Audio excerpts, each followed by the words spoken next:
Сегодня прошло совещание главы республики Егора Борисова по подготовке к 70-летию победы в Великой Отечественной войне. Так, в течение года ветеранам войны окажут существенную как социальную, так и медицинскую помощь. Кроме того, работа продолжится по реконструкции памятников, информационно-пропагандистской работе, патриотическому воспитанию молодежи.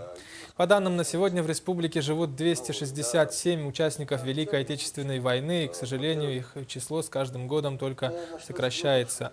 Между тем, многие ветераны сегодня нуждаются в жилье, отметили на совещании.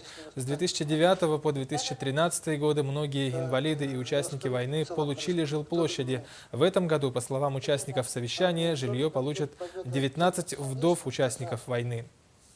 Ежегодно из государственного бюджета выделяются средства на ремонт жилья участникам Великой Отечественной войны, ветеранам тыла, со среднедушевым доходом, не превышающим полуторакратной величины прожиточного минимума.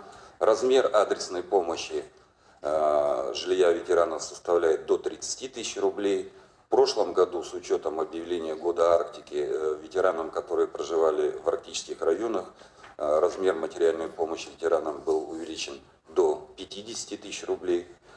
В полной мере получили 844 ветерана, и на 2015 год на эти же цели предусмотрено 16,5 миллионов рублей. Все заявки будут полностью выполнены.